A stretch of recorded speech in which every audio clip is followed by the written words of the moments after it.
right, now before we get started, I just want to say, this is my opinion. This video is not factual. There may be some players here that I go over that you may not agree with me on. You may think that that player's rating is fine or that player's statistics are fine, and that is perfectly okay. I want you guys to let me know down below in the comment section which players you think should have an overall boost in next year's game compared to this year's game. I know they already released the ratings for MLB 17, so some of these guys do get a rating boost. Some of these guys haven't received the rating boost, but we're just going to talk about a few guys I would like to see be a little bit more dominant in MLB The Show. The first one for the pitching staff is the easiest, obviously, Rick Porcello. He's 1 overall point from being a silver, and he just won the Cy Young.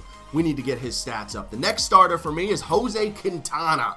The White Sox very sneakily are up in the top 3 in quality starts over the last handful of seasons, and Jose Quintana's been a big reason for that.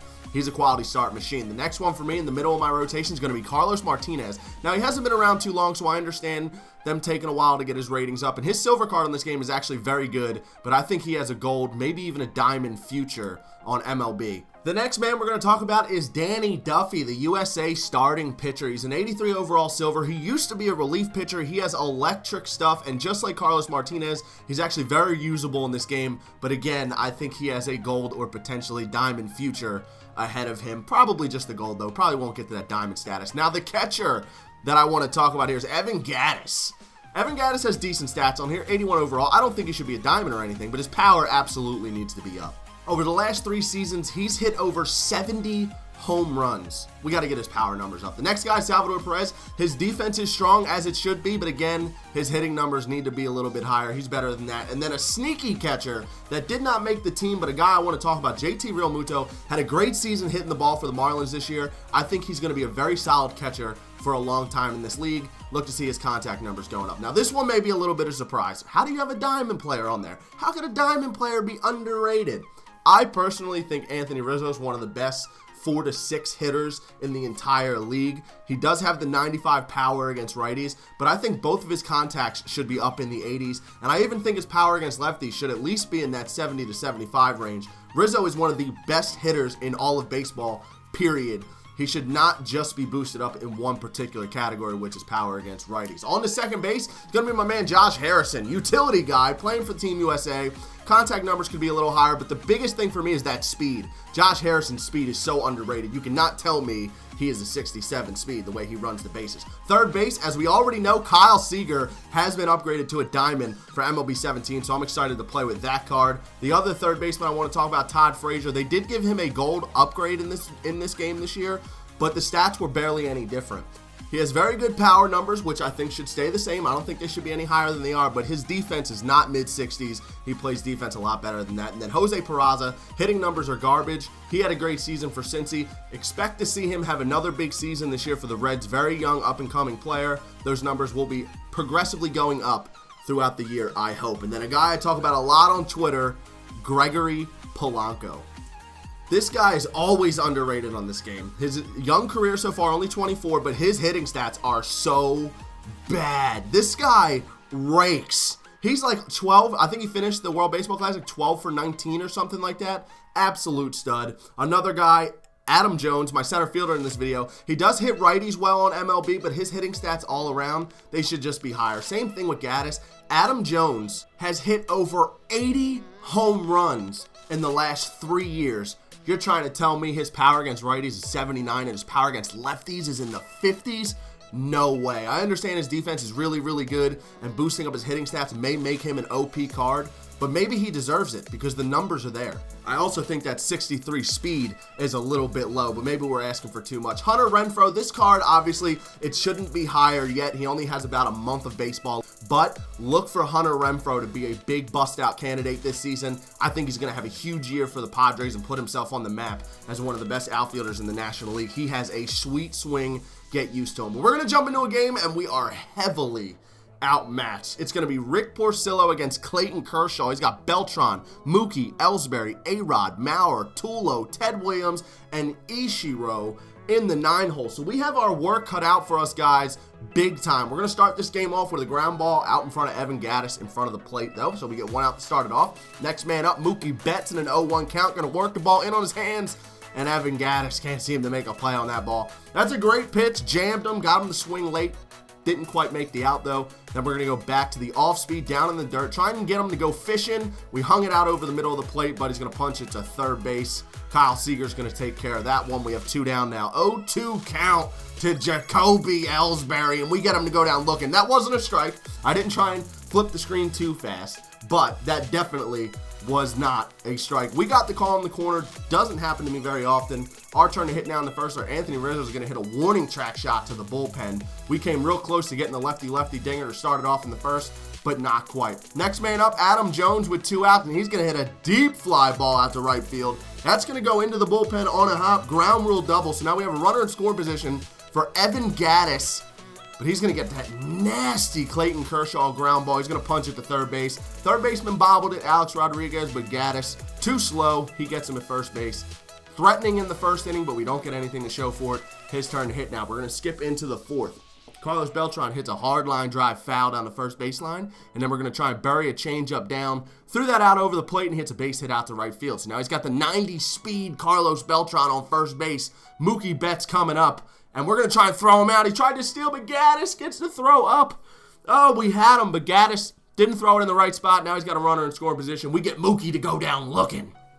Next man up, Jacoby Ellsbury with 1 out, and that's going to be an RBI single.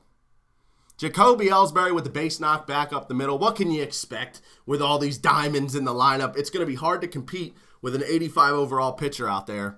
And we got more diamonds coming up. Joe Mauer in a 1-0 count. He's going to hit the ground ball right side of the infield. That's going to be a base hit out to right field. He's going to try and score Jacoby Ellsbury, and it's going to be close, but he gets in there.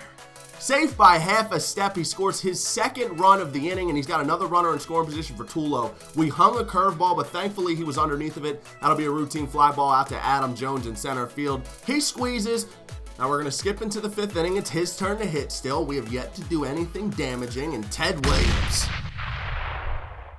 And that's going to be a mammoth homer to left field over the Green Monster. Teddy Baseball stretches the lead to 3-0, but he's not done. 1 out here. He's got Ichiro up there, and we're going to get him to go down swinging at the curveball. That's going to be a strikeout, but Ichiro's going to be safe on the drop, 3rd strike. Evan Gattis holding us back here. Next man up, Carlos Beltran, and wouldn't you know it, the 98-speed Ichiro is absolutely going to score from first base on that. We get the ball in quickly, hold it to a double. Carlos Beltran's going to be out trying to stretch it into a triple, but he does stretch the lead to 4 now, so it's going to be a tough, steep mountain to climb, but we're not giving up. We're going to start this thing off with a base knock out to right field. Now we got Rick Porcello up there. We're just going to bunt the runner into scoring position.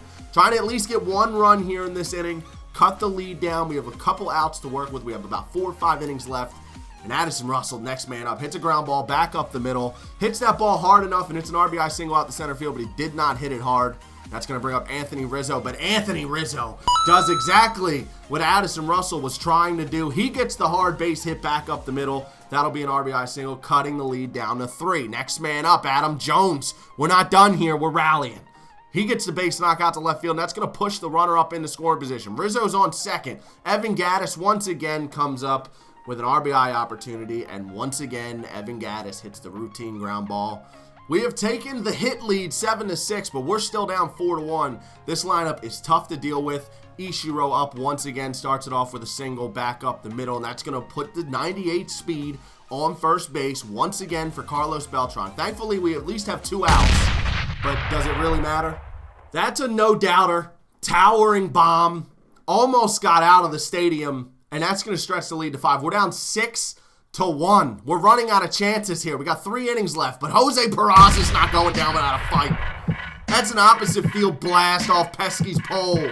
We're going to cut the lead down to 4. It's 6-2 now. We're skipping into the 9th. It's our last shot. We have 2 outs left. Gregory Polanco is going to get this party started.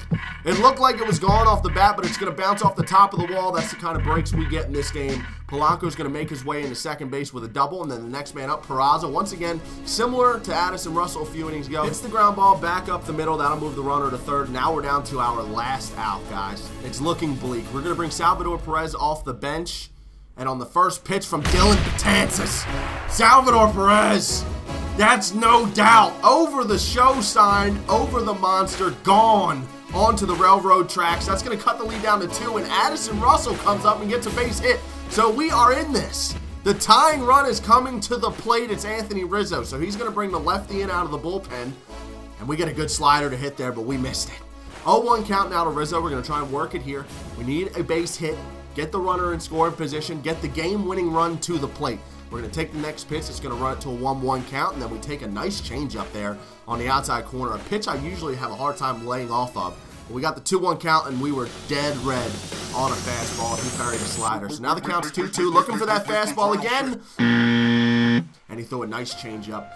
Should not have swung at either of those two pitches. He did a good job of not giving in, bending but not breaking. He did not throw me that fastball I was looking for. He takes the win 6-4, but we did not quit, guys. We went down with a fight. We scored 3 runs in the last 3 innings. We made it a 6-4 ball game. We got the game-tying run to the plate.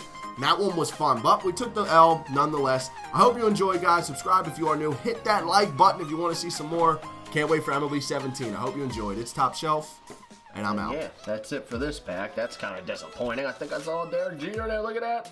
3,500 hits, Derek Jeter. That was extremely disappointing, honestly. I thought there was a relic in there, but we're going to open this one up, and we'll save the update series for last since that's the most expensive. Hopefully we can get a relic in here now. I am so upset. I thought we had a hit. Doesn't look like there's a jersey card or anything, but you never know. There could be the autograph in here. Hopefully we can get lucky.